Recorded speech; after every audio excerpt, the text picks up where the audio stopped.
Three beggar triplets are trying to sell a painting on the street. A billionaire approaches, and one of them says, "It's our mother's face. She's dying." He looks at the painting and freezes. It was his ex-wife. The triplets had been sitting on the cold sidewalk for almost 3 hours. June, Tessa, and Nora were only 6 years old, but they already knew the weight of worry. Every morning, since their mother had become too weak to get out of bed, they came to this busy corner in the heart of downtown. "Do you think someone's going to buy it?" June whispered, rubbing her small hands together for warmth. She was the most sensitive of the three. "They have to," Nora answered, adjusting the little painting propped against the wall. "It's the only way to get money for the medicine." Tessa, the quietest, simply watched the people passing by, most of them looking straight ahead, as if the three girls didn't exist. Selling the painting had been their idea. The night before, their mother had coughed so much that bloodstains appeared on the sheet. The medicine was gone, and so was the money. "Mum's painting is pretty," Tessa had said, pointing to the small portrait on the bedroom wall. "People pay for pretty things." They didn't even ask for permission. Early in the morning, before their mother woke up, they took the painting and left. What else could they do? Now sitting on the sidewalk with a few other small objects scattered in front of them, an innocent attempt to look like a street vendor stall rather than three children begging, they waited. The painting was in the center, depicting a young, beautiful woman with large, lively eyes. She looked nothing like the pale Han-weak version who now slept most of the day. "Look at that man," June nudged. A tall man in a dark suit was walking quickly along the sidewalk. Unlike the others, he seemed to notice the girls. For a second, his eyes landed on the painting. "Let's call him," said Nora, the boldest. As the man passed by, Nora impulsively stood up. "Sir, would you like to buy our painting? It's really beautiful." Mark Sullivan was late for an important meeting. As the CEO of one of the largest tech companies in the country, his minutes were worth millions. He was about to walk straight past when he heard the child's voice. He slowed down, more out of reflex than real interest. "It's our mother's face. She's dying," the girl continued, urgency in her voice. "She's sick. We need money for her medicine." Mark looked down. 3 identical girls, dark hair, wide eyes, clothes far too thin for the chilly weather. Triplets. They looked so small and vulnerable that something tightened in his chest. Out of politeness, he looked at the painting the girl was holding, and then the world stopped.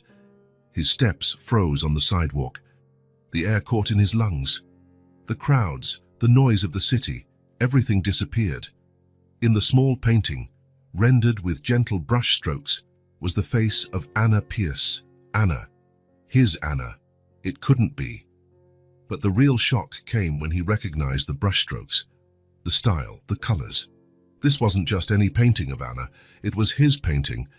He himself had painted it years ago, back when painting was more than a forgotten hobby, when they were still together, when the future looked so different from what it became. "Where did you get this?" he asked, his voice sounding strange even to his own ears. The girls looked at each other, confused by his reaction. "It's our mom's," answered the one who had spoken before. "It hangs in her room, but we took it to sell. She needs medicine." Mark took the painting with trembling hands. There was no doubt. It was his.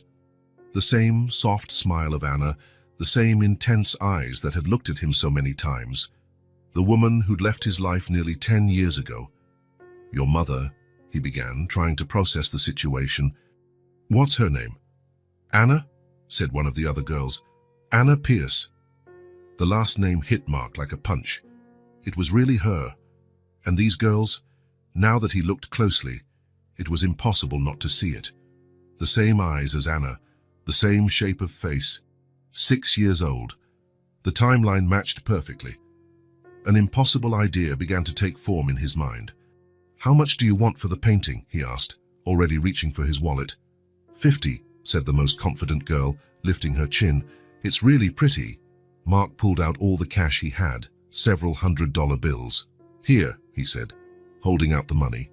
"I want to buy the painting." All 3 girls' eyes went wide at the same time. "That's a lot of money," one of them whispered. "It's okay," Mark replied, still looking at the woman's face in the painting.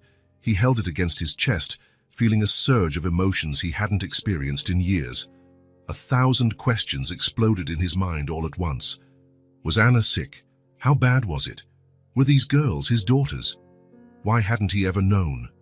"Where do you—" he began, raising his eyes. But the words died on his lips.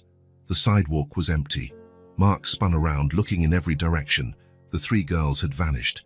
How was that possible? It had only been a few seconds since he'd given them the money. Children that small couldn't have just blended into the crowd so quickly.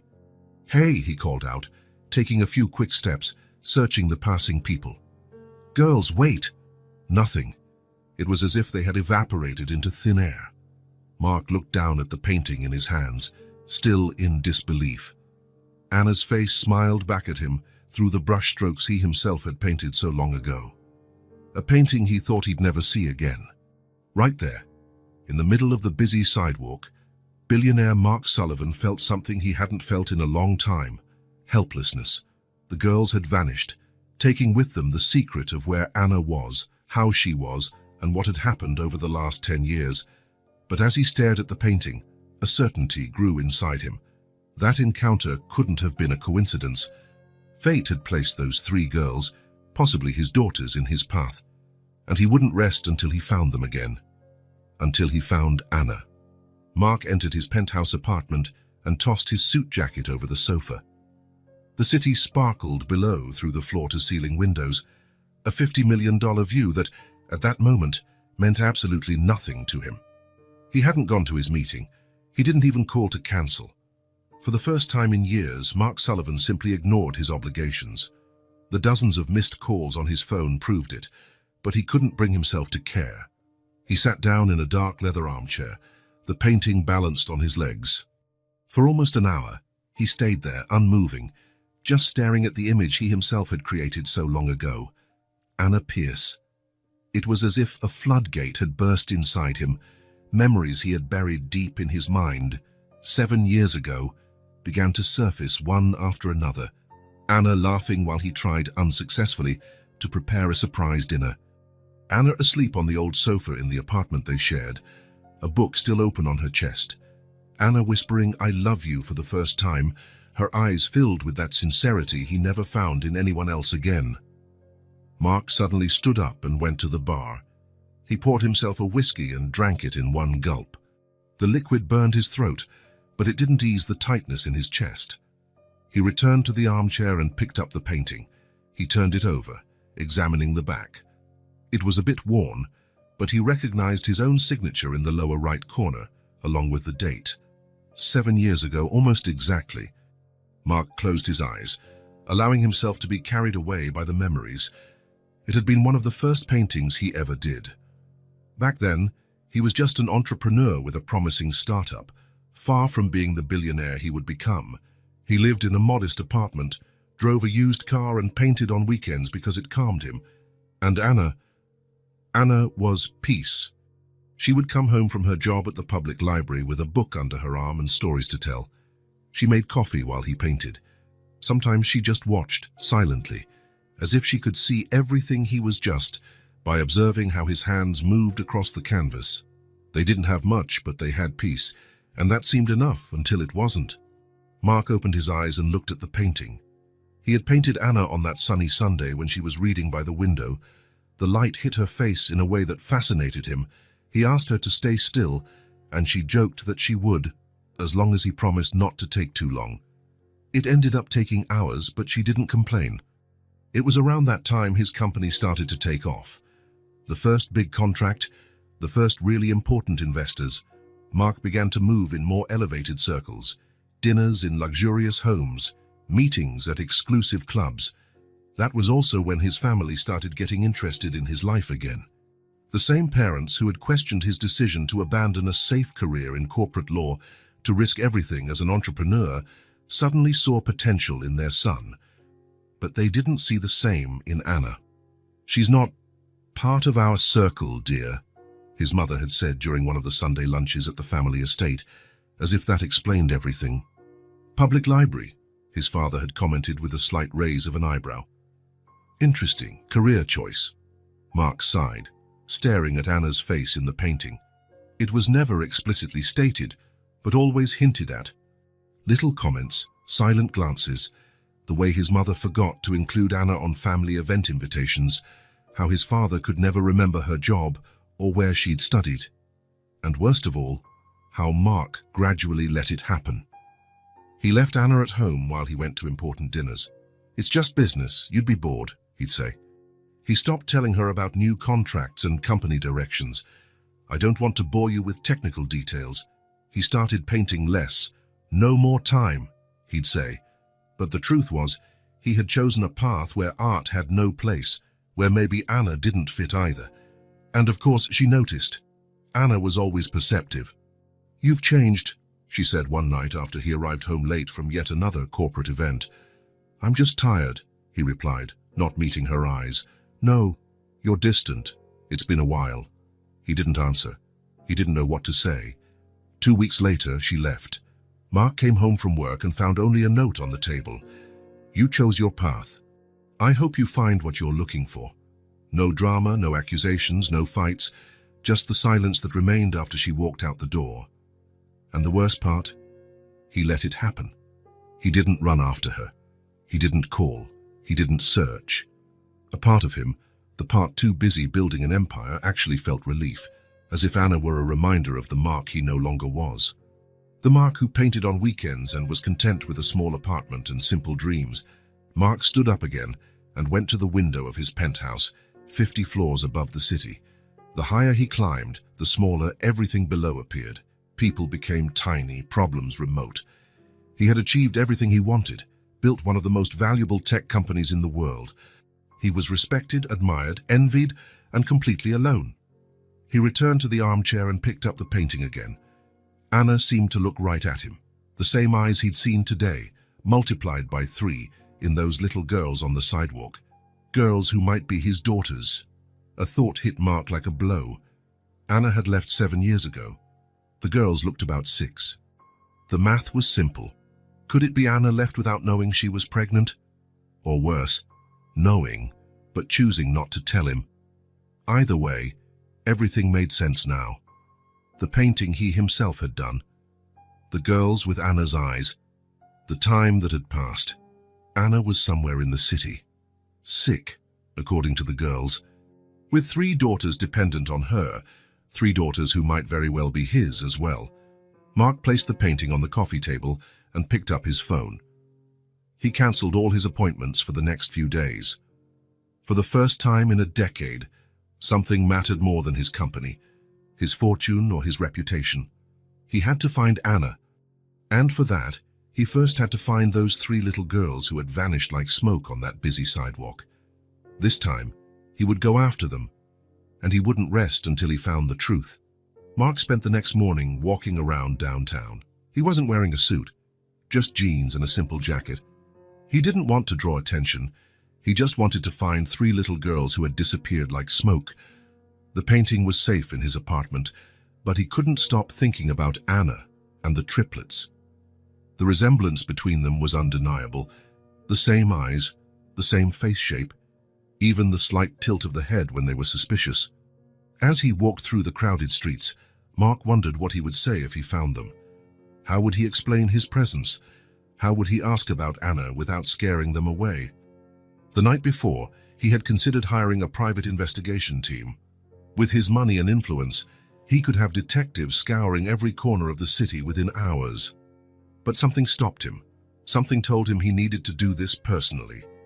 It was almost noon when he returned to the corner where he had first seen them. No sign of the girls. He asked some street vendors if they knew 3 identical sisters who sometimes sold things on the sidewalk. Most just shook their heads. Some looked suspiciously at the wealthy man searching for children. For the next 4 hours, Mark explored the surrounding streets. He entered small shops, asked in plazas, watched playgrounds. Nothing. As the sun began to set, he was about to give up for the day. That's when he heard it. Childish laughter coming from a narrow alley between 2 old buildings. Mark stopped. He listened again. It wasn't just one laugh, several would mix together. He cautiously approached the alley and peeked in. There they were. The 3 girls were playing in a small sheltered space between large trash bins, They had built a kind of makeshift house out of cardboard boxes. They were using bottle caps, arranging them in rows as though they were people or animals. Mark watched for a moment, hardly breathing.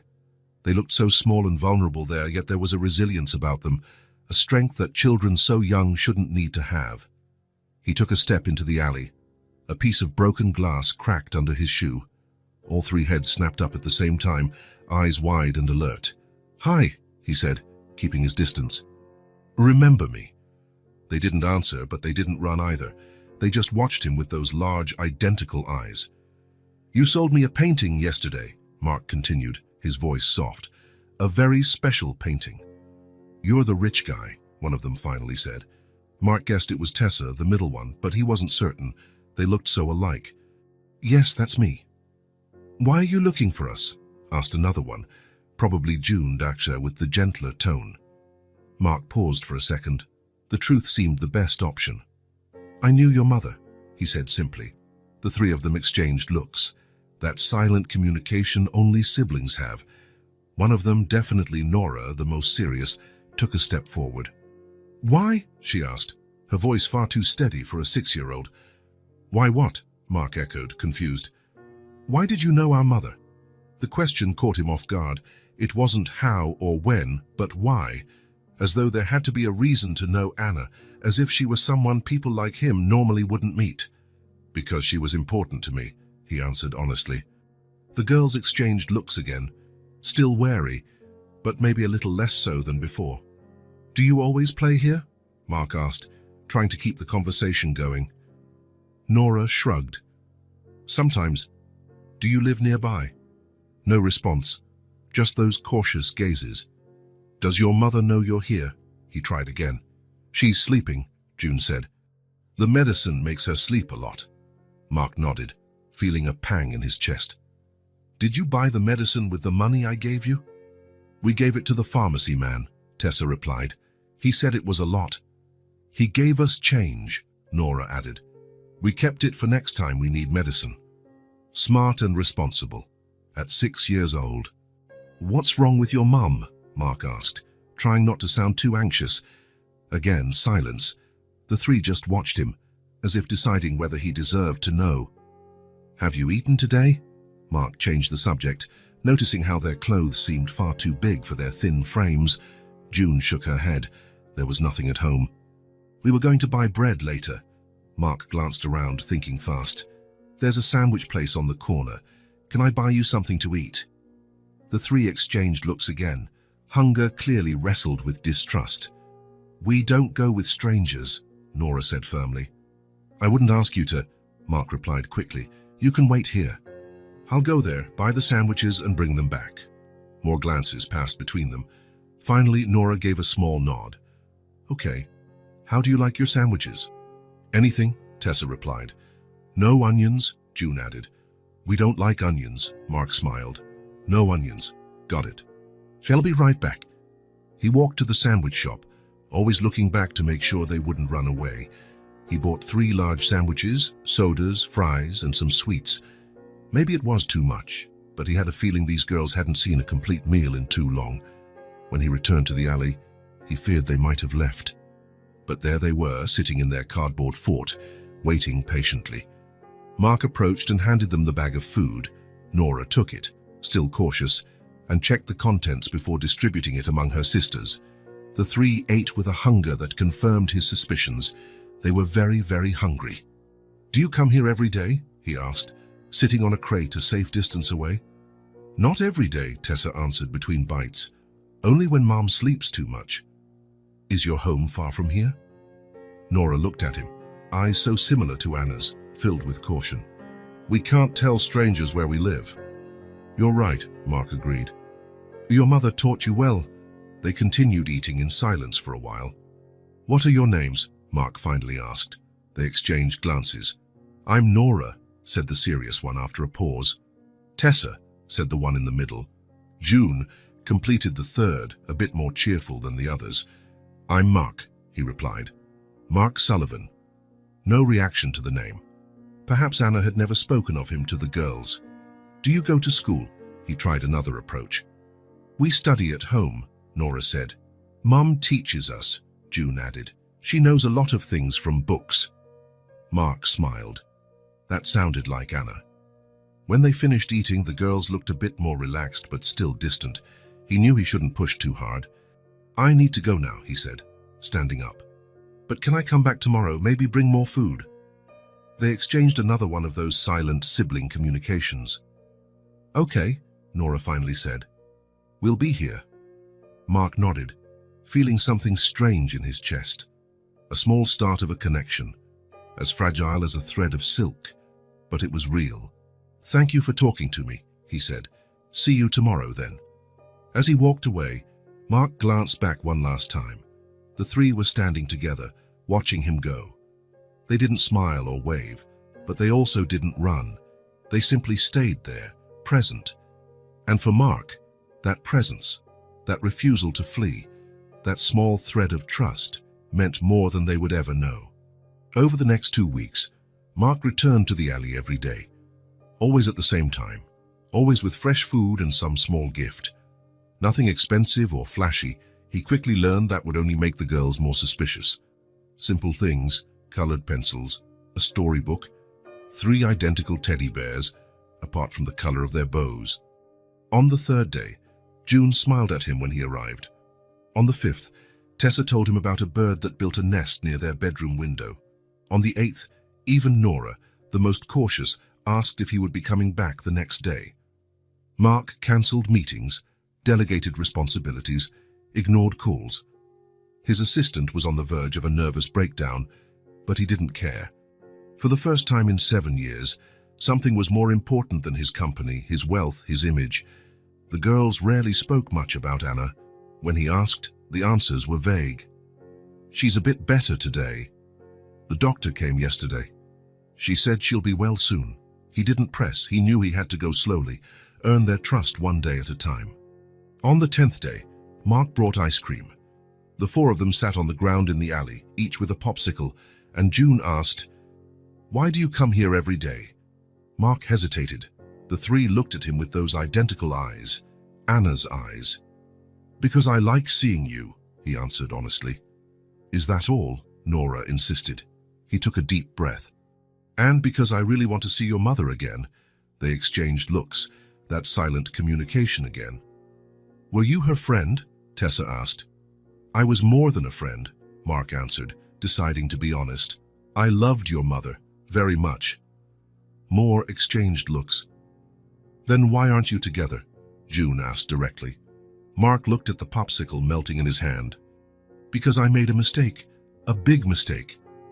"What kind of mistake?" Nora insisted. I didn't take care of her the way I should have. I wasn't by her side when she needed me." The girls stayed silent, absorbing that information.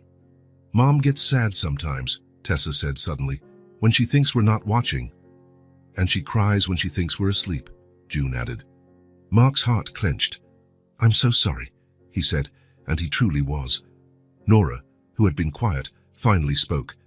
"Do you want to say sorry to her?" "Yes," Mark replied, "and so much more." Another long moment of silence. "We can take you," Nora said at last, after another one of those sibling glances. "Not today, tomorrow." Mark felt his heart race. "Really?" "But you have to promise one thing," Nora continued, sounding too grown up for a 6-year-old. "What?" "If she doesn't want to see you, you have to leave and never come back." Mark swallowed hard. It was fair. "I promise." The next day, Mark arrived at the alley earlier than usual. He had hardly slept, anxious about seeing Anna after so long. What would he say? How would she react? Was she really as sick as the girls suggested? The triplets showed up right on time, looking as nervous as he felt. "You really came," Nora said, as if part of her expected he wouldn't. "Of course I did." "We told Mom about you," June said. Mark's heart nearly stopped. "And what did she say?" "Nothing," Tessa replied. "She got quiet. Then she said we shouldn't talk to strangers. But we explained you're not a stranger," June added. "You bring food and gifts. And you don't do bad things," Tessa said. Mark tried not to show his nerves. "So she knows I'm here, that I'm going to visit her." All 3 shook their heads in unison. We didn't tell her that part, Nora said. It's going to be a surprise. Mark wasn't sure this was the best plan, but he had no choice but to trust the girls. So, where are we going? Home, June answered simply. It's not too far. The three started walking, and Mark followed. They left the alley, turned a few corners, and entered streets that became increasingly run down. The bright city center was left behind, replaced by older, visibly poorer neighborhoods. After about 20 minutes, they reached a 3-story building that looked old and worn. The exterior paint was peeling, and some windows were patched with tape. We live here, Tessa said. Mark looked at the place, trying not to show his shock. It was a boarding house, but not a good one. The kind of place people lived in when they had no other options. The girls went inside, and he followed. The entry hall was dark and smelled of mold. A narrow stairway led to the upper floors. Second floor, June explained, starting to climb. Mark felt his heart pounding harder with each step. After 7 years, he was about to see Anna again. Anna, who might have led a very different life if he had made different choices. Anna, who lived in this sad place with 3 small daughters. Anna, who was sick. On the second floor, the girls stopped in front of a door with the number 207 painted awkwardly. It's here, Nora whispered. Mom should be awake now. June gave 2 soft knocks. Mom, it's us.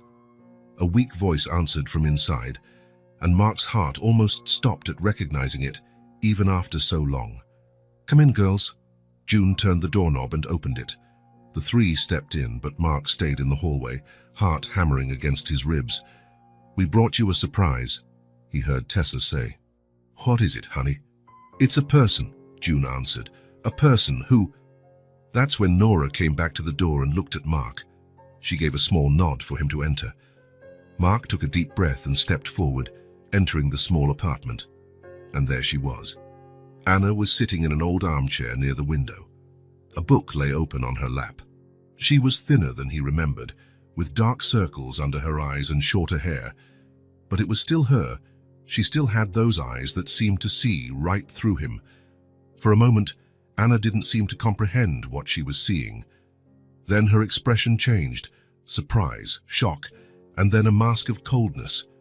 You. The word came out almost like a sigh. Yes, Mark replied, his voice rougher than he intended.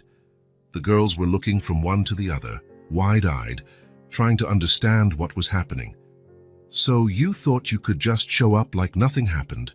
Anna asked, her voice harder than he'd ever heard it. No, Mark said. But I needed to see you. The girls brought us Jez, Nora informed, as though it was important to clarify who was responsible. Girls, Anna said, still not taking her eyes off Mark. Go to your room, please. But, Mom? June began. Now. The 3 looked at Mark, hesitant. He gave a small nod, and they left, closing the door to the bedroom behind them. The silence that followed was dense, filled with 7 years of absence. What are you doing here? Anna finally asked. I found the girls on the street. They were selling a painting. One I painted. Something changed in her face, a brief flicker of vulnerability, quickly masked again on, so what? You thought that gave you the right to come back. Anna, You left me alone, Mark, she interrupted, her voice low but firm. And now what do you want? To ease your conscience? Mark took a step closer, but stopped when she raised her hand. No, she said, don't come any closer. Anna, I just want to help. The girls said you're sick. You can what? She scoffed. Of course you can. You became the big-shot businessman you always wanted to be, right? She didn't finish the sentence, but she didn't have to. The small, worn apartment said it all. Please, he tried again. Let me help, for the girls' sake. Anna studied him for a long moment. In her eyes, Mark saw anger, hurt, exhaustion, but also something else he couldn't name. Go away, she finally said. Now. Mark felt his heart sink. But he had promised the girls, if Anna didn't want to see him, he'd respect it. All right, he agreed. But if you change your mind. He left the sentence hanging, pulled a card from his pocket, and set it on the small table by the door. My number, anytime. Anna didn't reply. She just sat there, staring at him with the same eyes that had once been his entire world. Mark turned and left. In the hallway, he still heard the door close behind him, but he didn't hear the sound of the lock turning. Anna had closed the door, but she hadn't locked it. Mark spent the night wide awake. In his luxurious apartment, overlooking the entire city, he paced back and forth like a caged animal. He couldn't get the image of Anna out of his head, so thin, so pale, yet still with that gaze that disarmed him completely. And the girls. 3 little ones with their mother's eyes and, he was now almost certain, his stubborn chin. There was no denying it anymore. The triplets were his children, children he never knew he had, children who grew up without him. While the city slept below, Mark made a decision. He wouldn't be pushed away again, he wouldn't back down. No matter how much Anna resisted, he needed to be present now. For the first time since founding his company, Mark called his VP and announced he was taking an indefinite leave of absence. "Is everything all right, Mark?" The worried voice came through the line. "No," he answered honestly, "but it will be." By 8 in the morning, he was back at the rundown boarding house. He had stopped at a cafe on the way, buying coffee, hot chocolate, bread, pastries, and fruit. Enough food for 4 people, but he suspected Anna and the girls hadn't been eating properly for a long time. He stood in front of door 207 and took a deep breath before knocking. After a few seconds, the door opened just enough for Tessa's eye to appear in the gap. "Hi, Tessa," Mark said, trying to smile. "I brought breakfast." She looked at the bags in his hands, hesitant. "My mom doesn't want to see you," she said quietly. Mark nodded. He'd expected that. "That's okay. Just tell her I'm not leaving until she hears me out." Tessa studied him a moment, then closed the door without another word. Mark placed the bags of food on the floor near the door and sat down in the hallway, leaning against the opposite wall. He'd brought a book, but couldn't focus on reading. Every minute felt like an hour. After some time, the door opened again. This time, June peeked out. She looked at Mark sitting on the floor, then at the bags. "Can I get the food?" she asked softly. "Of course," Mark replied. "It's for you." The girl grabbed the bags quickly and shut the door again. Mark stayed put. An hour passed, then 2. He checked emails on his phone, replied to a few urgent messages, but didn't budge. Around 11, the door opened again. All 3 girls emerged, watching him curiously. "You're still here," Nora said, sounding surprised. "I told you I wouldn't leave," Mark answered simply. "Mom said we can go play in the courtyard downstairs," Tessa informed him. "Are you going to stay here the whole time?" "I am." They didn't seem to know how to react. In their experience, adults rarely kept their promises. "Why do you want to see Mom so bad?" June asked. Mark thought for a moment. How to explain something so complex to 6-year-olds? "Because I made a mistake a long time ago and I want to fix it." "What kind of mistake?" Nora persisted. "I left your mom alone when I shouldn't have." They exchanged another look.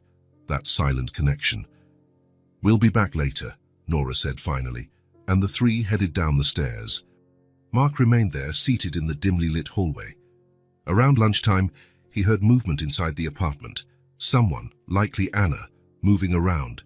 He wanted to knock, to try again, but he resisted. Patience was key now. By about 2 in the afternoon, the girls returned. They looked like they'd been playing hard. Their hair was messy and their clothes were smudged with dirt. "You're still here?" Nora asked, lifting an eyebrow in a way that reminded him so much of Anna it almost hurt. "Still here," Mark confirmed. "We're hungry," June stated outright. Mark smiled and stood up for the first time in hours. His back ached from sitting on the hard floor. "I can get you something. What do you want to eat?" They exchanged glances again. "Pizza," Tessa finally said, and the other 2 nodded enthusiastically. "Pizza it is," Mark agreed. "But for 4, your mom needs to eat too." The girls didn't object. Mark made a quick call, and 20 minutes later, a confused delivery person arrived at the rundown boarding house with 3 large pizzas. Mark paid and handed the boxes to the girls. Nora took them while June opened the apartment door. Before entering, Tessa turned back. "Thanks," she said timidly. "You're welcome," Mark replied. "After you eat, Please tell your mum I'm still here, that I won't leave until I talk to her. Tessa nodded and shut the door. Mark returned to his spot in the hallway. Afternoon turned into evening. The hallway grew even darker, lit only by a weak bulb at the far end. Other tenants passed by occasionally, eyeing the well-dressed man sitting on the floor. Around 7 at night, an older gentleman who lived at the end of the corridor stopped beside him. "You've been here all day," he commented. "Yes," Mark replied. "Woman troubles, huh?" The man chuckled quietly. "It always is," Mark smiled faintly. "Something like that. Good luck, son. Sometimes we gotta be stubborn." And he went on his way. By 8, the door to 207 opened again. The girls, now in pajamas, looked at him with renewed surprise. "You haven't gone home?" June asked. "Not yet." "Aren't you tired of sitting?" Tessa asked. "A little," Mark admitted. "But it's worth it. Our mom is really stubborn," Tessa informed him almost as a warning. "I know," Mark smiled. "She always was." They watched him for a few more seconds. Then Nora spoke. "We're going to bed now." "Good night, then," Mark said. "Dream of good things." They went in and closed the door, but not before casting curious glances at the man who refused to give up. Mark remained there. 9 o'clock, 10, 11.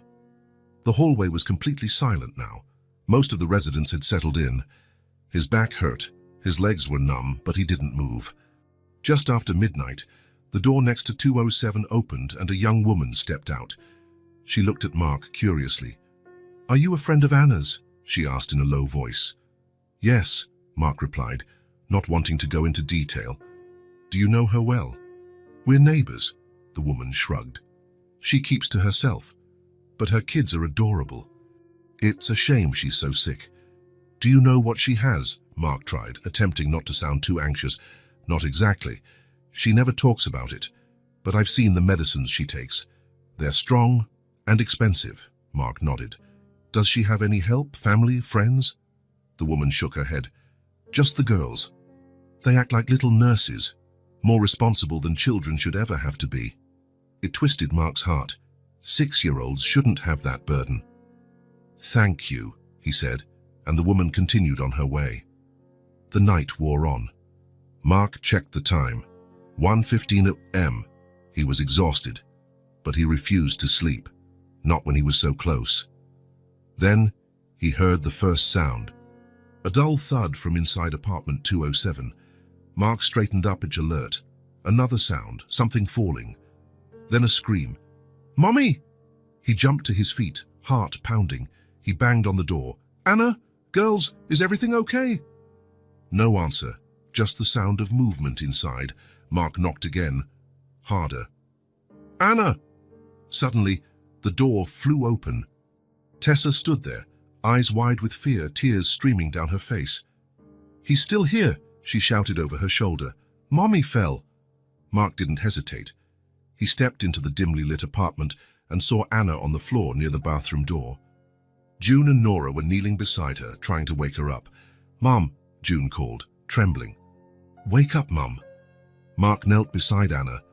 Her face was even paler than before, a thin layer of sweat on her forehead. He pressed 2 fingers to her neck to check her pulse. "She's breathing," he told the girls, trying to sound calm.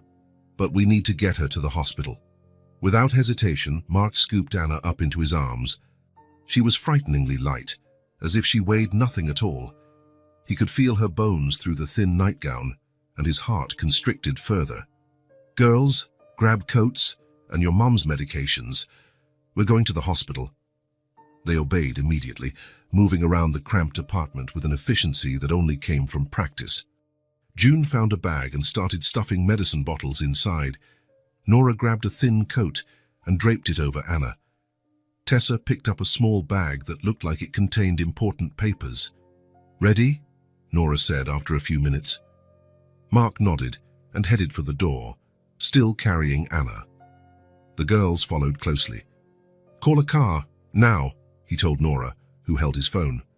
She nodded and made the call, speaking to the taxi service with a surprisingly steady voice for a 6-year-old. They descended the stairs in silence, Mark focusing on not stumbling while holding Anna. She was still unconscious, and that worried him more every second. By the time they reached the building's entrance, the taxi was waiting. The driver gave them a strange look, a man carrying an unconscious woman, followed by 3 identical little girls. "St. Mary's Hospital," Mark said, carefully getting in while still holding Anna. "As fast as you can." The girls settled into the back seat, their eyes fixed on their mother. The driver nodded and pulled away. During the ride, Mark held Anna against his chest, feeling her fragile body with every curve and break. He couldn't believe the woman in his arms was the same strong, vibrant Anna he had once known. At one point, she stirred slightly and opened her eyes just a sliver. "Mark," her voice was barely audible. "I'm here," he answered, holding her hand. "Stay with me. Please." Her eyes closed again, but her fingers squeezed his ever so lightly, a small sign that, despite everything, she was still fighting. In the back seat, the girls watched in silence, their small faces etched with a concern no child should ever know. June clutched the bag of medicine tightly. Tessa kept her eyes on her mother, as if she could keep her alive by sheer will. Nora, always the most serious, always the strongest, held her sister's hands, projecting a confidence she didn't feel. Mark looked at these 3 little ones, his children, though they didn't yet know it, and silently promised he would always be there for them. He wouldn't leave, not this time, not. The taxi sped through the sleeping city toward the only hope they had now, medical help for Anna. On the way to the hospital, holding Anna's cold hand between his, Mark knew his life had changed forever. He was no longer just the billionaire tech mogul who had built an empire. He was the man who had found something infinitely more valuable, and who would do anything not to lose it again. The waiting room at St. Mary's Hospital was a limbo, neither heaven nor hell, just a space suspended in time where people waited for news that could change their lives forever. Mark sat in one of the blue plastic chairs, his back straight, eyes glued to the door the doctors would come through. Beside him, the triplets settled as best they could. Tessa rested her head on his right arm, nearly asleep. June fiddled distractedly with the hem of her shirt. Nora, as always, stayed alert, her gaze shifting between that same door and Mark's face. Morning had come. Anna had been rushed off for tests as soon as they arrived, hours ago. Mark used his name, influence, and credit card to ensure she got immediate attention. A nurse had suggested placing the girls in the social services area, but he firmly refused. "They stay with me," he had said, in a tone that allowed no argument, and so the 4 of them waited. Time dragged by. One nurse brought hot chocolate and crackers for the girls. A doctor appeared briefly to say Anna was stable but needed more tests. "Has she woken up?" June asked, her voice small. "Not yet, honey," the doctor answered kindly, "but she's breathing well, and that's a good sign." After the doctor left, Mark noticed the girls watching him. "What is it?" he asked, trying to smile. "Why are you doing all this?" Nora asked bluntly. Mark pondered for a moment. He didn't want to lie. "Because I care about your mother," he replied, "and about you." "But you barely know us," Nora insisted. Mark looked at the 3 identical faces. He didn't know how to tell them what he suspected, that they were his daughters, that it was actually his right to know them from birth. "Sometimes," he said carefully, "we care about people even if we don't know them very well." The girls seemed to think about that. "How are you going to pay for all this?" Tessa asked suddenly, glancing around at the well-equipped hospital. "Mom always says hospitals cost a lot of money." "Don't worry about that," Mark assured her. "I have the means. I can pay." Another set of exchanged looks. "Are you really rich?" June asked, with the directness typical of children. Mark couldn't help but smile. "Yes, I own a big company." "What kind of company?" Nora wanted to know. "Technology. Computers, phones, that sort of thing." "Cool," June said, sounding genuinely impressed. Their conversation was interrupted when the door opened and a middle-aged doctor entered. He wore that neutral expression medical professionals learn to maintain, but something in his eyes made Mark's heart tighten. "Mr. Sullivan?" the doctor called. "May we speak in private?" Mark glanced at the girls, uncertain. "They're Ms. Pierce's daughters," he explained. "Can they stay here?" The doctor nodded, and Mark stood, following him to a quieter corner of the room. "How is she?" he asked at once. The doctor drew a deep breath.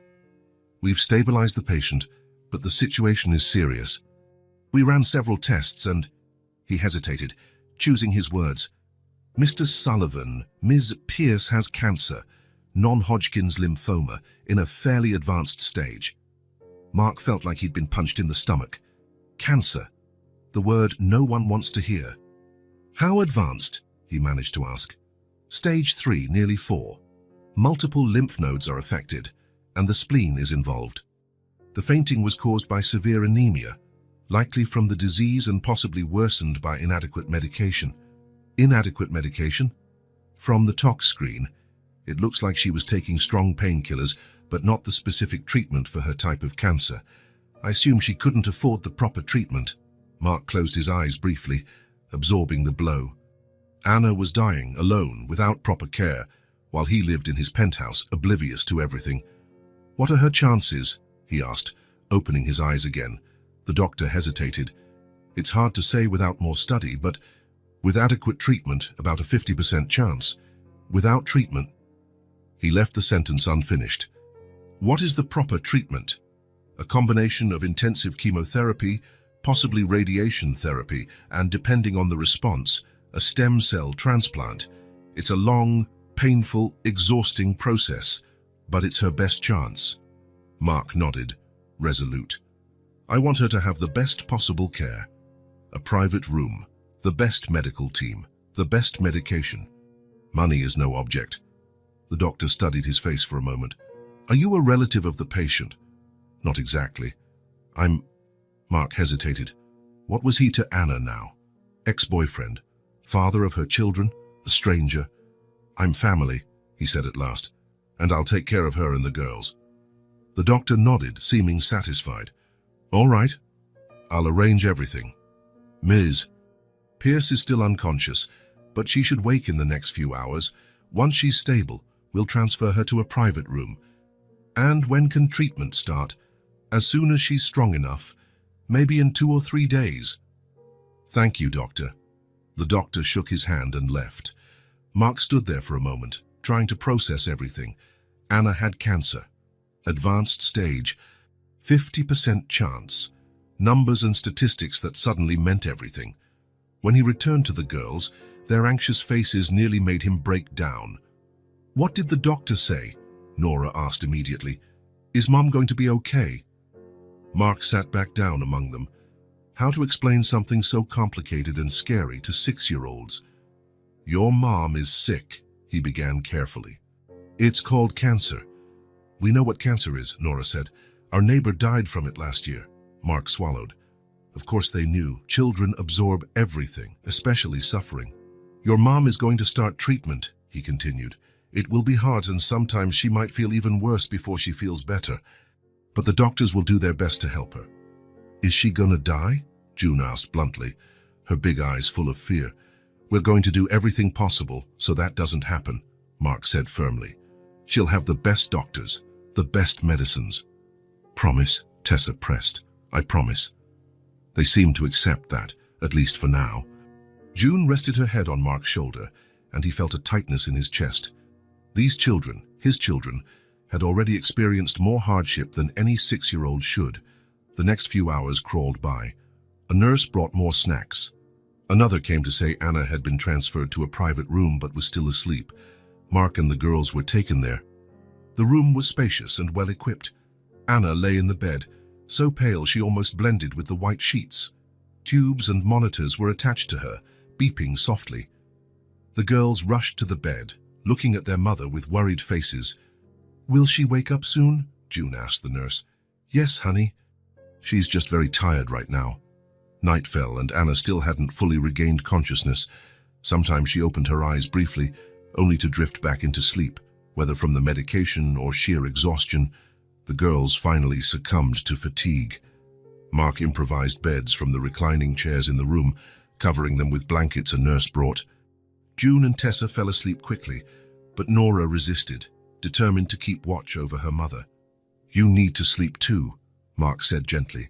"I'm not sleepy," she insisted, though a yawn betrayed her. Mark smiled faintly. "Your mom Won't be alone, I promise. Nora studied him with Anna's eyes that Mark now realized were the same shape as his. Are you gonna vanish when she gets worse? She asked quietly, her voice intense. The question pierced Mark like a knife. This 6-year-old girl, his daughter, had learned to expect the worst from people, to expect that when things got really hard, everyone would leave. No, he answered firmly, looking straight into her eyes. I'm staying. Nora held his gaze for a long moment, as if trying to see the truth behind his words. Then she slowly nodded. Okay, she said simply, closing her eyes. Mark remained there, seated between Anna's bed, where she fought a terrible illness, and the chairs where his daughters slept. Daughters who still didn't know they were his. Daughters who had already learned not to trust adults' promises. I'm staying, he repeated softly, more to himself than anyone else. A promise, a vow. This time, he wouldn't walk away. This one is good, the realtor said, opening the door to yet another apartment. 3 bedrooms, fully equipped kitchen, secure building. And the best part, it's just 4 blocks from the hospital. Mark looked around. It was simple compared to his penthouse, but it was spacious and clean. Natural light poured through the large windows, illuminating the somewhat worn wood floors. What do you think? He asked the girls. They explored curiously. June opened and closed all the kitchen cabinets. Tessa checked the bedrooms. Nora peered out the window, evaluating the view. There's a bathtub, Tessa reported, returning to the living room. Mom always wanted a bathtub. Mark nodded, feeling the weight of those simple words. How many basic things had Anna wished for and couldn't have? You like it? He pressed. They looked at each other, that silent communication again. It's nice, June said at last. But isn't it really expensive? Mark almost smiled at a 6-year-old worrying about money. Don't worry about that, he assured her. We can stay here while your mom's in the hospital. More glances passed between them. Are we going to live with you? Nora asked bluntly. Without Mom? Just until she gets better, Mark replied. You can't stay on your own, and I promised I'd take care of you. It was a temporary arrangement they'd discussed with the doctors and a social worker. Anna would remain hospitalized for at least a few weeks to start chemotherapy. The girls needed a guardian, and Mark had volunteered immediately. The social worker wanted to place you with a foster family, he explained, but I thought it would be better if you stayed with me. That way, you can visit your mum every day. The girls seemed to consider his words. What about our stuff? Tessa asked. We can go back to the boarding house today, Mark said. Bring anything you want. After a few seconds, Nora nodded, apparently making the decision for all 3. Okay, Mark turned to the realtor. We'll take it. I can sign the lease right now. 2 hours later, Mark had the keys in hand and a 6-month lease. The realtor, impressed by how quickly the transaction was done and the advance payment, promised the final cleaning would be done that afternoon so they could move in the next day. Mark took the girls back to the hospital to visit Anna. She was awake but weak, dark circles under her eyes. She smiled faintly when they ran in, jumping on the bed to hug her. Mark stayed back, giving them space. His relationship with Anna was still tense. She accepted his help but spoke little, avoiding being alone with him. We're going to live with Mark while you stay here, June announced, always direct. Anna looked at Mark, and he saw a mix of emotions in her eyes, gratitude, worry, and something else he couldn't identify. Just until you're out of the hospital, Mark assured her. It's an apartment near here. The girls can visit you every day. Anna closed her eyes for a moment and nodded. Thank you, she said simply. It was the first time she'd thanked him directly, and Mark felt it like a small victory. The next day, they moved in. Mark hired a small crew to pick up the girls' belongings from the boarding house. There wasn't much, it all fit in a few boxes. Clothes, books, a few toys, and the few things of Anna's the girls insisted on bringing. Some books, a photo frame with a picture of the 4 of them, and the old comforter that still carried her scent. The first night was strange. The girls shared one of the bedrooms, insisting on sleeping together in the same bed, even though there were 3 beds available. Mark slept in another room, leaving the 3rd empty. the room that would be Anna's when she returned. The next morning presented the first challenge: breakfast. "How'd you like your milk?" he asked, standing in front of the brand new fridge, which was still mostly empty. "Mom makes coffee with milk for us," Tessa explained. "Coffee with milk? Aren't you a bit young for coffee?" Mark asked, surprised. "It's more milk than coffee," Nora clarified. "Just a little bit of coffee." Mark tried. He made the coffee too strong, then the milk too cold. The girls eyed the mugs with politely disappointed expressions. "It's different," June said diplomatically. Mark smiled. "I'll get better, I promise." The next challenge arose when he tried to brush June's hair, which was particularly tangled from the night. "Ouch," she complained when he pulled too hard. "Sorry," he said, clearly unsure how to proceed. "I've never brushed a kid's hair before." "You have to start at the ends," Tessa explained patiently, as if instructing a slow student, "and use detangling cream." "Cream? What cream?" "We didn't bring any," Nora said. "We ran out a while ago." Mark looked at the 3 heads of dark, tangled hair. "I guess we need to go shopping." The trip to the mall was eye-opening. The girls needed everything: new clothes, the ones they had were worn or too small, proper shoes, school supplies, Mark was already researching nearby schools, and specific hygiene products. Mark had never noticed how many different types of children's shampoo there were, or how many dress styles a 6-year-old might want to try on. Nora, ever practical, chose simple, durable clothing. Tessa liked colorful things with floral prints. June wanted anything that sparkled or had sequins. 3 identical sisters, 3 completely different personalities. "Do we really have to take all of this?" Mark asked, eyeing the overloaded cart. "No," Nora answered immediately, starting to put some items back on the shelves. Mark felt a pang in his chest. These children were used to hearing no, used to putting things back, used to wanting less, needing less. "Hey," he said gently, "I was joking." "We can take whatever you want." June looked at him suspiciously. "Really? Really?" Even so, he noticed they continued to choose carefully, checking prices, opting for sale items. They had learned to live with little. In the following days, a routine settled in. Breakfast? Mark was getting better at making coffee with milk. A morning visit to Anna at the hospital, lunch at home, afternoon activities, drawing, reading, sometimes a movie, another visit to the hospital, dinner, bath, another challenge. He always got the water too hot or too cold, and bedtime. Mark learned how to do simple braids, to distinguish cries of pain from cries of frustration, and to know when a fight between sisters was serious or would blow over in 5 minutes. He learned Nora sometimes needed alone time. Tessa loved being read to, and June had nightmares almost every night. And the girls, and slowly, learned to trust him, not all at once, but in small incremental moments. Like when Tessa asked if she could tape her drawings to the fridge, or when June let him check under the bed for monsters, or when Nora, for the first time, grabbed his hand as they crossed the street, without him offering it first. Visiting Anna was the highlight of their day. The chemotherapy had started, and she was getting weaker by the day, losing weight, losing her hair. But she fought to appear strong in front of her daughters. "Is she getting better?" Mark asked the doctor during one visit, while the girls were distracted with Anna. The doctor hesitated. "It's too early to say. The treatment is aggressive, and she's very debilitated. The next few weeks are critical." At night, after the girls fell asleep, Mark would sit in the living room and work on his laptop, managing his company remotely, delegating as much as possible, joining only the most crucial decisions. For the first time in years, work wasn't his priority. 2 weeks after the move, on an ordinary night, Mark was in the kitchen preparing dinner when he heard the girls talking in the living room.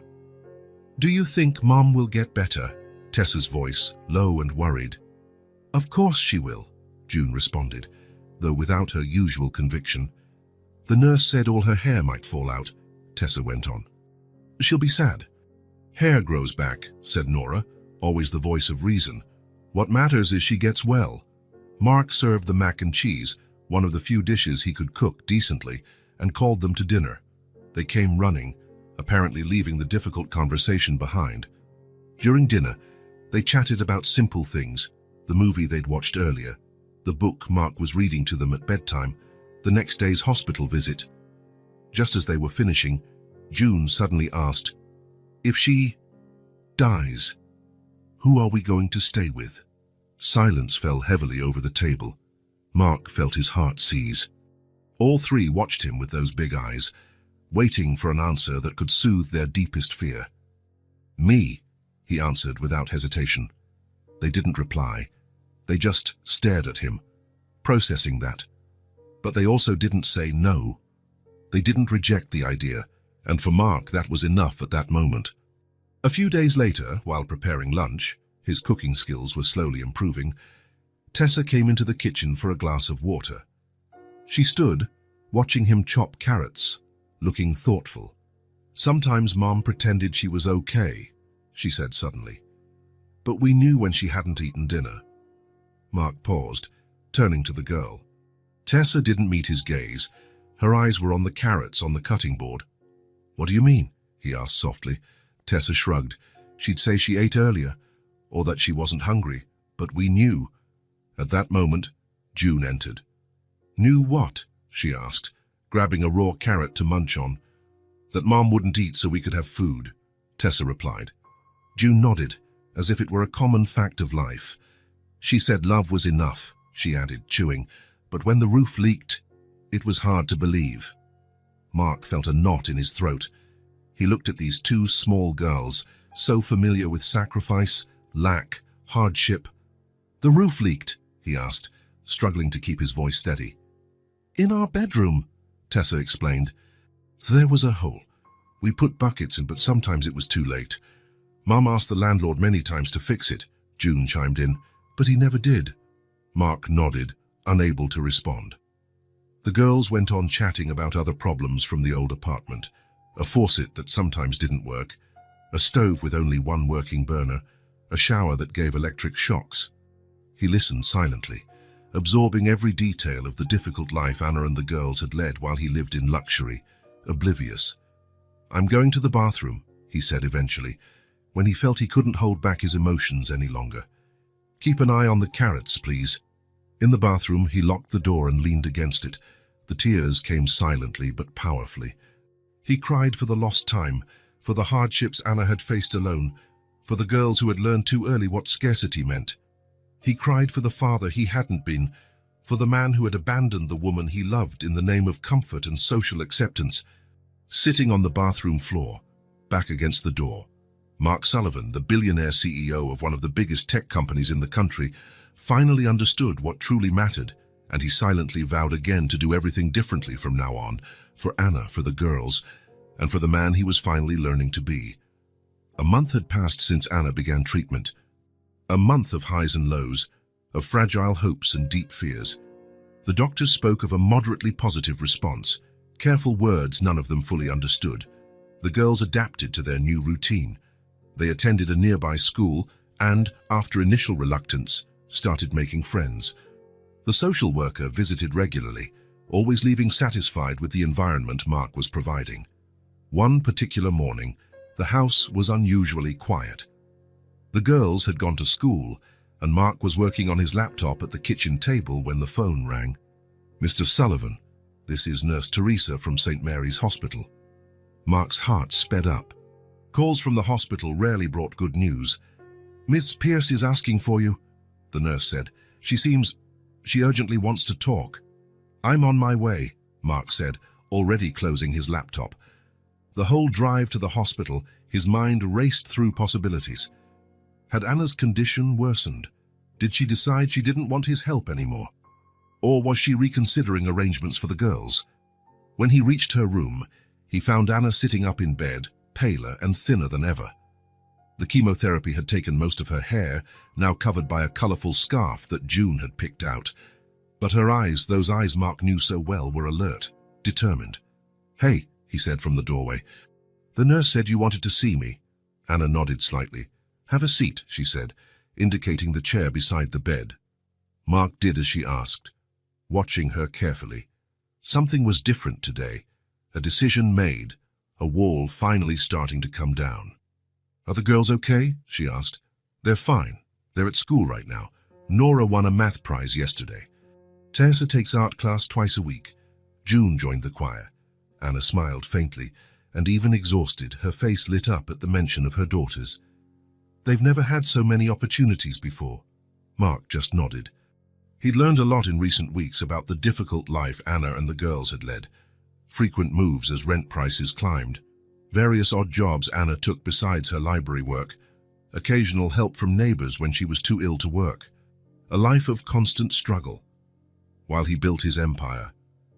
The silence stretched between them, not uncomfortable but laden with meaning. There was so much to say, so many lost years, so many explanations owed. At last, Anna spoke, her voice weak but firm. "They're your daughters." Mark felt the impact of those words, even though he already knew in his heart they were true. He closed his eyes, letting the confirmation wash over him. "I always suspected," he said quietly. "But I didn't want to force you to say it." Anna watched him, searching his face. "Why didn't you ask outright?" Mark took a deep breath. "I guess I was afraid of the answer, afraid you'd deny it, or worse, confirm it. Then I'd have to face the reality of what I'd abandoned." Anna looked away, gazing out the window for a moment. Outside, the world went on, people coming and going, oblivious to the drama unfolding in that hospital room. "I found out I was pregnant 3 weeks after you, after we—" She hesitated, searching for the right words. "After I let you walk away," Mark finished, unwilling to soften his own actions. Anna nodded. "I thought about telling you. I even went to your office once." Mark looked stunned. "I never knew that. I didn't get past reception." She gave a small, sad smile. "Your secretary looked me over and said you were in a meeting with important investors. Asked if I had an appointment." Mark closed his eyes again, imagining the scene. Anna, young and pregnant, gathering the courage to see him, only to be dismissed. "I'm so sorry," he said, knowing the words weren't enough. "That day, I decided I'd raise them alone," Anna continued. "I thought it would be better. You'd made your choice, and it wasn't a life with me." "I was an idiot," Mark muttered, his voice thick with regret. Anna extended her hand, surprising him by taking his, a gesture that hadn't happened since they reunited. "I never asked you for anything," she said, tears brimming in her eyes. "No support, no acknowledgement, no help. I just didn't want them growing up thinking they weren't worth anything." Mark felt a lump in his throat. "How did you do it? How did you raise 3 daughters alone, on a librarian's salary?" "One day at a time," she replied simply, taking any extra job that came along, counting coins, learning to live with less. He recalled the girl's words. "Mum pretended she was okay, but we knew when she hadn't eaten." "You went hungry so they could eat," he murmured, not a question. Anna shrugged, as if it were the most natural thing. Any mother would do the same. Mark tightened his grip on her hand. "But no mother should have to—" Silence fell again, but it was no longer tense, rather a moment of mutual understanding, of truths finally spoken. "Now they have everything," Mark said, "and so do you, if you want." Anna gave a small smile. "They're happy with you. I never thought I'd say that, but it's true. When we come home from visits, they don't stop talking about what you did, what you said, how you do braids differently than me." Mark chuckled. "I'm still learning the whole braiding thing." "You seem to be doing well," Anna replied. Then, more seriously, "They need a father, Mark, especially now." Mark felt the weight of those words. Was Anna implying she might not be around much longer? "You're going to be fine," he insisted. "The doctors are optimistic." Anna didn't answer directly. She just looked at their joined hands. "I want to make it official," Mark said suddenly. "I want to acknowledge my paternity legally." Anna raised her eyes, surprised. "Are you sure?" "That's a big step. I've never been more sure of anything." The following days were intense. Mark hired the best attorney in the city to handle the paternity paperwork. Soon, he was officially recognized as Nora, Tessa, and June's father. They hadn't told the girls yet. Anna wanted to wait for the right moment when she was a bit stronger. Mark respected her decision, though he was anxious for his daughters to know the truth. 2 weeks later, Mark accompanied Anna for another chemotherapy session. The girls were at school, and the two of them were alone in the treatment room. Anna was hooked up to the equipment, the clear liquid of the medication dripping slowly through the tube into her veins. She looked even more fragile on treatment days, as though all her energy was being drained along with the cancer cells. "Why are you here?" she asked suddenly, breaking the long silence. Mark, checking emails on his phone, looked up, surprised by the question. "What do you mean?" "Why are you doing all this?" she repeated, eyes fixed on him. "Taking care of the girls, paying for my treatment, sitting here through hours of chemo." Mark put his phone away, thinking carefully. "Because I care about you," he finally said, "and now I care about the girls too. They brought you back into my life." It was a simple answer, but genuine. In recent months, Mark had rediscovered what really mattered. Not the million-dollar contracts, the business headlines, the penthouse or the luxury cars. What mattered were those moments when June hugged him goodnight, when Tessa proudly showed off a new drawing, when Nora, always the most reserved, finally smiled at him. And yes, these moments with Anna, even in the hospital, even during difficult treatments. Anna turned her face toward the window, but not before Mark saw the tears she was trying to hold back. Without speaking, he reached out and took her hand. Anna didn't pull away, only squeezed his fingers lightly, as if she needed an anchor to steady herself in a storm of emotions, and they stayed that way in silence. No grand promises, no dramatic declarations, no plans for a future neither could predict. Just presence. The presence Mark had denied Anna 7 years ago, the presence he now offered, demanding nothing in return. "The girls want to cut their hair," Anna said after a long pause, her voice steadier. Mark smiled. "I know. They told me. They want it just like Mom's." "What do you think?" "I think you raised 3 amazing girls," he replied sincerely. "They're brave, supportive, strong like their mother." Anna looked at him surprised. "Even after everything, you don't hate me?" Mark shook his head, shocked by the question. "Hate you? Why?" "For not telling you about the girls. For keeping them from you for 6 years." Mark thought for a moment. "At first, when I realized they were mine, I was shaken. I thought of everything I'd missed, their first steps, first words, so many moments I'll never get back." Anna lowered her eyes, guilt evident. "But then," he continued, "I started to see the situation from your side. You came to my office pregnant, and were treated like an intruder. You were alone with 3 babies on the way, and I'd made it clear through my actions that my career and social acceptance mattered more than our love." Mark squeezed her hand gently. "If anyone owes an apology, it's me, for being weak when you needed me to be strong, for choosing my family's approval over the family we could have had." Tears slid down Anna's face now. "And what about the future?" she asked softly. When I... "One thing at a time," he interrupted gently. "Right now, you need to focus on getting better. I'll be here for whatever you need." A nurse entered, breaking the moment, checking the machines and adjusting the drip before leaving them alone again. "Thank you," Anna said once the door closed, "for being here, for caring for them, for not giving up." Mark smiled. "I'll never give up on you again." "That's a promise." And when Anna drifted off to sleep, exhausted from the treatment, Mark stayed right there, holding her hand, holding on to the words they had finally spoken. Words that should have been said 7 years ago, but which still opened a path for some sort of future, whatever it might be. Spring arrived in full force. Days grew longer, the sun more present, and the trees in the park across from the apartment bloomed with bright flowers that fell like soft rain when the wind blew.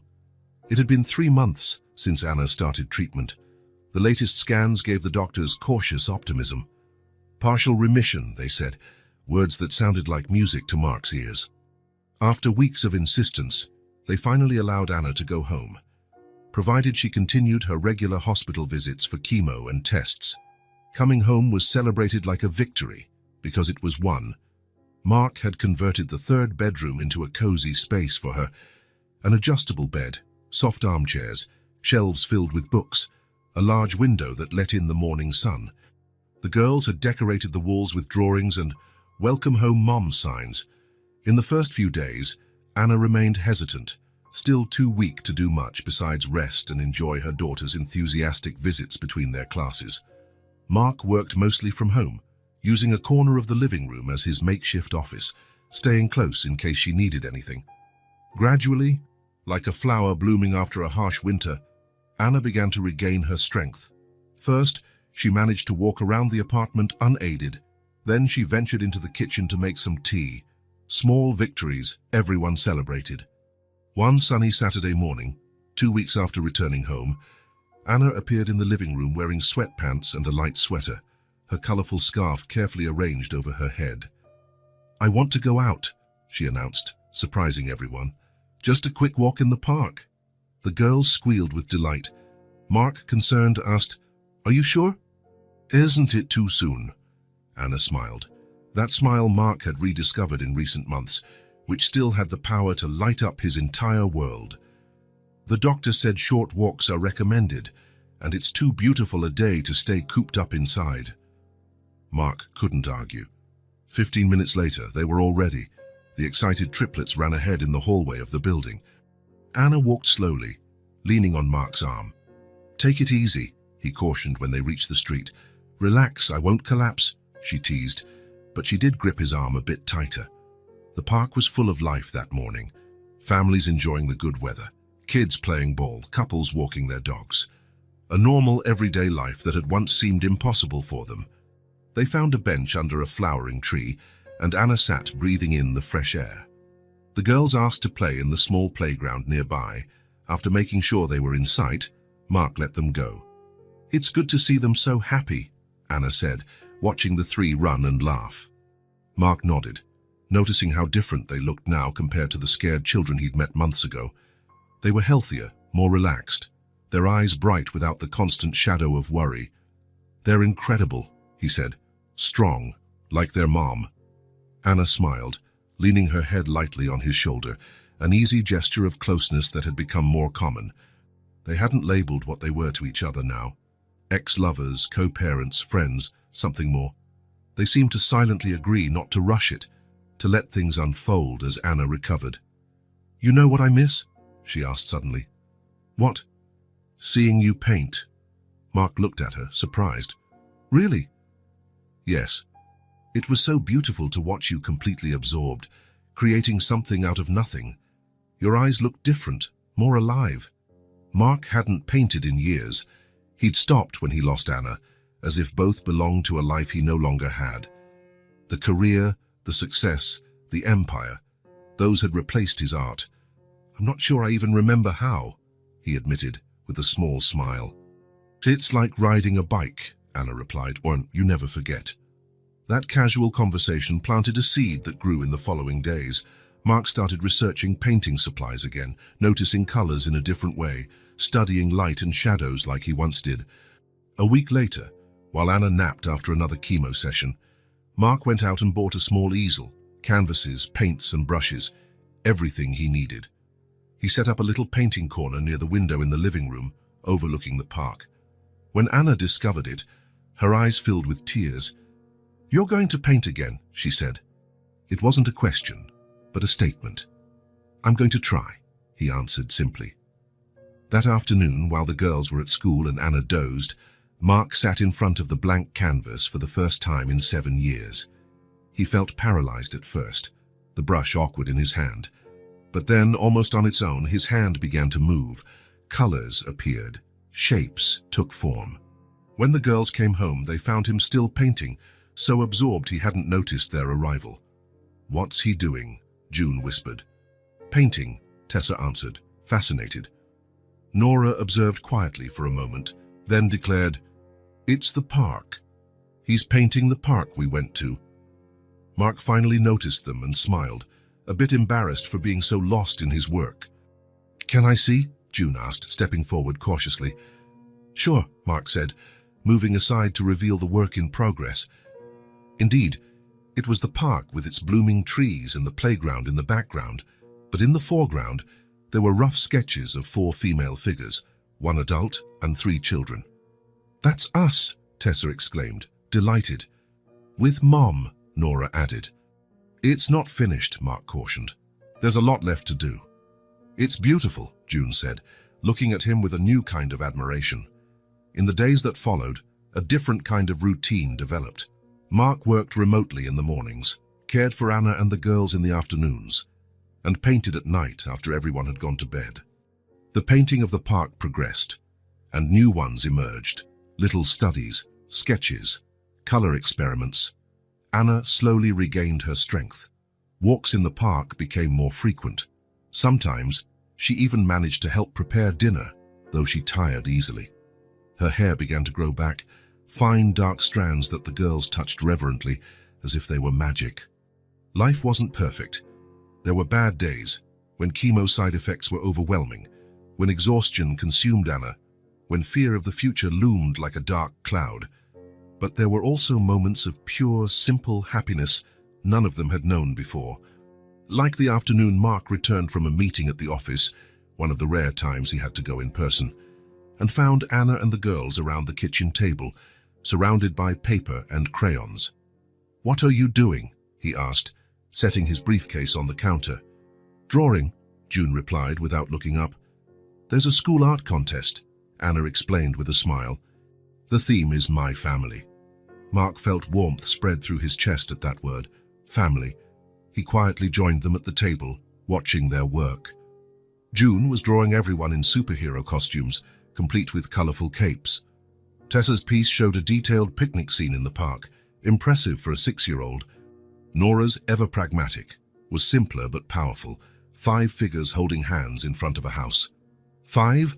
Mark asked, counting. Nora pointed to each figure. "Me, June, Tessa, Mom." Then, after a short hesitation, "And you?" Mark felt a lump in his throat. It was the first time the girls had openly shown that they considered him part of the family. That night, after the girls went to bed, Mark found Nora's drawing on the table. Examining it more closely, he noticed something he hadn't before. In the lower corner, in uneven childish letters, she had written, "Our family." Carefully, as though handling something incredibly precious, Mark took the drawing to his makeshift office and removed the photo from an old corporate frame. Nora's drawing fit perfectly in place, replacing the image of smiling executives. The next morning, when Anna saw the drawing framed on the living room wall, she paused, staring at it for a long time. Mark watched her from the hallway, quietly. He saw her gently trace the glass with her finger, outlining the 5 figures holding hands. He also saw her discreetly wipe away a tear. Summer arrived, bringing hot days and even more chances to be outdoors. The doctor had reduced Anna's chemotherapy sessions, still monitoring her closely. "You're responding well," he'd said at the last appointment, "but we have to be patient. Recoveries like yours take time." One particularly pleasant afternoon, Anna suggested they have a snack on the apartment balcony.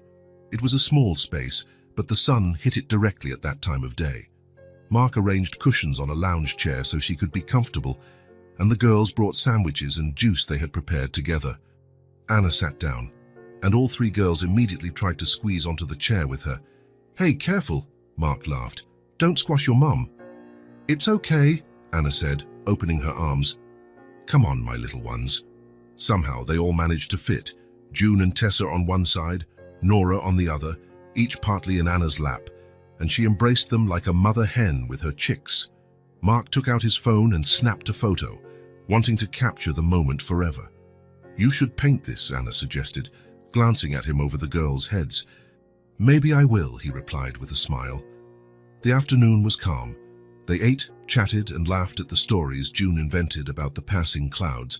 At one point, Tessa and June slipped off to play with a few toys they'd brought. Nora, though, remained cuddled next to her mother, unusually quiet. "What is it, sweetheart?" Anna asked, running a hand over her hair. Nora shrugged. "Nothing. Something's bothering you," Anna prompted gently. "You can tell me." The girl hesitated, glancing quickly at Mark before looking down at her own lap. "What if you get sick again?" she finally asked in a barely audible voice. Anna pulled her closer. "I'm getting better, honey. The doctors are taking good care of me." "But what if it gets worse?" Nora insisted.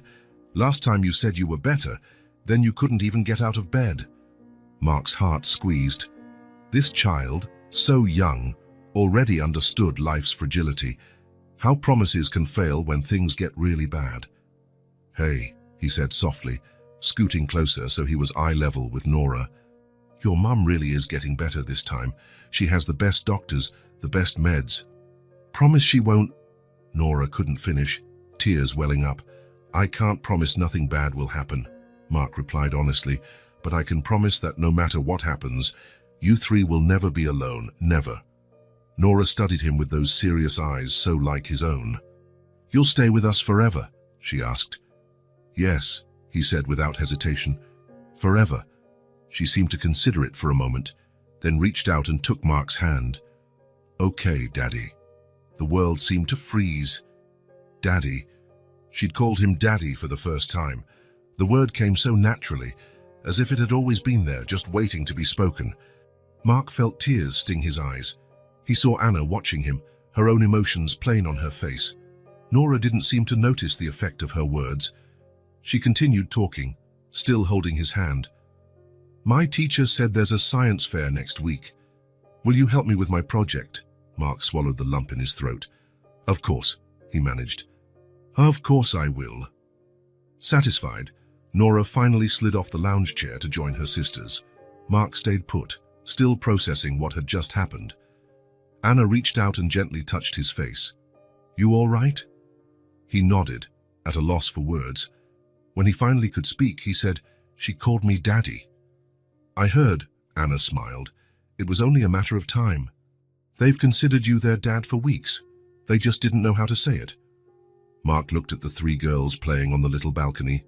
His daughters. Truly, legally, fully his. He sat on the edge of the lounge chair beside Anna, the two of them watching the kids in a peaceful silence. After a while, she said, "Now I can rest easy if something happens to me." Mark turned to her, alarmed. "Don't talk like that." Anna gave a small smile. "It's true, Mark. For years, my biggest fear was what would happen to them if I wasn't here. Who would take care of them, love them like I do?" She paused, looking at the girls. "But now they have you." There was such confidence in that simple statement, such certainty. Mark felt the weight and the honor of that responsibility. "You're going to be fine," he insisted, holding her hand. "We'll raise these girls together." Anna didn't reply, just squeezed his hand and kept her eyes on her daughters. In that moment, under the warm afternoon sun, Mark made another silent promise. He would never again be absent. Not from Anna, not from the girls. Never again would he let success, money, or others' expectations take him away from what truly mattered. He looked at the small balcony, the woman beside him, and the three girls playing, and he knew he had finally found where he belonged. The place he'd been searching for his whole life without knowing it. Not in a fancy office, not in a penthouse apartment, but here, with them, his family. He remembered Nora's drawing now framed on the living room wall. 5 figures holding hands, our family. And for the first time in a long while, Mark Sullivan felt truly at home. 4 full seasons had passed since that day on the sidewalk. A whole year of transformation, healing, and rebuilding. Fall had returned, painting the trees gold and red. The air was cooler, and the windows of the apartment were left slightly open, letting in a breeze scented with the season's first rains. They no longer lived in the rented apartment near the hospital. 2 months earlier, they'd moved to a house with a yard, in a quiet neighborhood on the outskirts of the city, a place with room for the girls to grow, with bedrooms for each, though they still preferred to sleep together most nights, and a studio for Mark to paint in. Anna had finished her treatment 3 months before. Complete remission, the doctors declared, though they remained cautious, reminding her she'd need regular follow-ups for years. She was still thinner than she'd been before the illness, and she tired more easily, but her color had returned, and her hair, now in a short cut Mark found particularly charming, was growing healthy again. The girls had just started 2nd grade. They were doing well, each in her own way. Nora remained serious and studious, reading well above her level. Tessa had discovered a special talent for music and had begun piano lessons. June charmed everyone with her outgoing personality and made friends with surprising ease. Mark had completely reorganized his professional life. He remained the principal shareholder of his company, but delegated the CEO role to his vice president. He worked mostly from home now, focusing on specific projects and long-term strategies, which allowed him to be present for his family. And he painted. Almost every day, at least for a few hours, he lost himself in his rediscovered passion. A few months earlier, he'd set up a small exhibition at a friend's gallery. Not a big deal, just a new beginning. The reviews were surprisingly positive, especially for someone who'd abandoned painting for so long. On this particular October afternoon, the house was quiet. The girls had gone shopping for Anna's birthday project with their grandmother, Mark's mother, who surprisingly had developed a genuine affection for her granddaughters once she got past the initial shock. He and Anna were alone, a rarity in their busy family life. Mark had just hung his latest painting on the living room wall. He stepped back, checking if it was level. "Perfect," Anna said, entering with 2 cups of tea. She handed one to Mark and stood beside him, looking at the 2 paintings that now dominated the main wall of the living room. Side by side, the paintings told a story, a complete journey. The first hue, the old one Mark had painted at the very beginning, showed a young Anna sitting by the window of their old apartment. Sunlight fell softly on her face, illuminating the faint smile on her lips as she read. It was the same painting the girls had sold on the sidewalk, a painting Mark had painstakingly cleaned and restored, preserving every original brushstroke. The second, new and just finished, showed Anna and the girls in the yard of their new home. The 4 of them sat on the grass, surrounded by flowers, sharing laughter in a warm, intimate circle. Anna, her hair short now, had that same luminous expression as in the first painting, but with something extra, a depth, a strength forged by suffering and overcoming. Mark had worked on it for months, starting it in the old apartment and finishing it just the previous week. Every stroke had been placed with intent, love and reverence for the journey they'd all taken. "It's strange seeing them together like that," Anna said with a small sigh, "like 2 different lives." "They are, in a way," Mark agreed, sipping his tea, "but also parts of the same story." Anna reached out and touched the frame of the first painting. "I remember that day," she said with a nostalgic smile. "You asked me to stay still for just 5 minutes, and we ended up spending the whole afternoon there. I pretended to complain, but I actually loved watching you paint." "You were stunning that day," Mark replied. "Actually, you always were." Anna laughed softly. "Oh yes, especially in the mornings after an all-nighter studying, with huge dark circles and crazy bedhead." "Especially then," Mark insisted, and the affection in his voice warmed Anna's heart. They sat on the sofa, still gazing at the 2 paintings, their tea slowly cooling. "Back then," Anna said after a while, "if someone had told me we'd be here today like this, I'd never have believed it." Mark nodded. He wouldn't have believed it either. In those years of frantic ambition, if someone had said his greatest accomplishment would be this simple life with Anna and the girls, he would have laughed. "The girls are so happy here," Anna went on. "I've never seen them like this, so carefree the way children should be. They deserve it and more." Anna turned to him, her eyes searching his. "You came back," she said simply, echoing words she'd spoken before over the past year. But they always carried new meaning. Mark held her gaze. "Because I should have stayed." It was a truth they'd revisited many times during her recovery, his choices, what might have been, the responsibilities he had abandoned. "Sometimes I wonder," Anna hesitated, looking again at the paintings. "Did you really love me, Mark?" The question hung between them, delicate yet deeply important. It wasn't accusatory, just a genuine doubt from someone who'd lived with uncertainty for a long time. Mark set his cup on the coffee table and took Anna's hands in his. "I never stopped loving you," he said, his voice quiet but firm. "I was just too slow to realize what that meant." Anna studied him for a moment, taking in his words. "What did it mean then?" Mark thought carefully. He wanted to give her the whole truth, not easy phrases. "It meant choosing you, even when it was hard. It meant putting our family above everything else. It meant having the courage to tell my parents, my colleagues, the whole world that you were what mattered, not what they thought." He paused, feeling the weight of past mistakes. "I didn't have that courage before. I took the easy path, where everyone applauded me, but I was completely empty inside. Anna squeezed his hands lightly. What about now? Now, he smiled. Now I know that real success isn't having your name in business magazines. It's Nora calling me Daddy for the first time. It's Tessa running to show me a new drawing. It's June snuggling up to me when she's scared. He looked into Anna's eyes. It's being here with you, after everything, and still seeing that same look I painted so long ago. Anna's eyes brimmed with tears. For a long moment, they just looked at each other, hands clasped, unspoken words passing between them. Over the past year, they had rebuilt their relationship step by step. First as co-parents, united for the girls' sake, then as friends, rediscovering each other's company. And slowly, very slowly, something deeper began to blossom.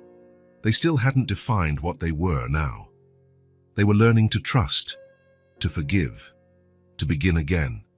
But in recent months, their touches had become more frequent, their gazes longer, their late-night talks, after the girls were in bed, more intimate. Anna leaned in, softly pressing her lips to his. A simple, almost tentative kiss, but full of promise. When she pulled back, her eyes shone with something special. "Are we really doing this again?" she asked. Mark smiled. "We're doing something new," he said, "something better." The sound of laughter and running footsteps in the hallway interrupted the moment. The door opened, and the three girls burst in, carrying colorful bags, followed by Mark's mother, who looked a bit tired but was smiling. "Daddy, Mommy, don't look at what we bought," June shouted, dashing off to hide the bags. "It's a secret," Tessa added, running after her sister. Nora, more practical as always, turned to Grandma. "Can we start now?" Mark's mother, who insisted the girls call her Grandma Margaret, even before any official status for Mark and Anna, nodded wearily. "Let's head to the kitchen, then." "But you have to help me with this mess," she said, flashing a smile at Mark and Anna on the sofa and winking. "We're making an early birthday cake." The girls' idea. The triplets had already disappeared in the direction of the kitchen. Mark smiled at his mother. It still felt surreal that she, who'd once been so critical of Anna, now fully accepted her, along with the granddaughters. "Thank you for taking them out, Mom," he said. "They're my granddaughters," she answered simply, as if that explained everything. In a way it did. When they were alone again, Anna stood up, extending her hand to Mark. "Shall we see what they're up to?" Before he could reply, June called from the kitchen. "Daddy, the cake is ready." Mark laughed. "It can't be ready. They just got here." "Maybe the idea for the cake is ready," Anna suggested with a grin. "Daddy," June called again. "Come on." Mark rose, now still holding Anna's hand. He glanced once more at the two paintings on the wall, the past and present side by side. "You know," he said, "there's still room for one more painting there." "Another one?" Anna raised an eyebrow. "Yes, one that shows all of us." Anna smiled, understanding. "Including you." Mark nodded, feeling a peace he'd never known before, a sense of belonging so deep it almost hurt. "Daddy!" the girls chorused from the kitchen. He smiled, giving Anna's hand a gentle squeeze before letting go. "I'm coming," he called, heading toward the kitchen, toward his daughters, toward the joyous chaos his life had become. Anna lingered a moment, watching him go. She saw how his shoulders were relaxed now, free of the weight he once carried. She saw how naturally he responded to Daddy, as if he'd been born for this role. She looked at the two paintings on the wall, the first, a reminder of what they had been, the second, a celebration of who they were now. And she thought of the third painting Mark had just mentioned, the one that would include everyone, because now, at last, Mark was no longer just the artist observing from the outside. He was part of the picture. If this story touched your heart, subscribe to the channel and turn on notifications so you don't miss the next ones. Leave a like, because it helps this story get recommended to more people. See you in the next story.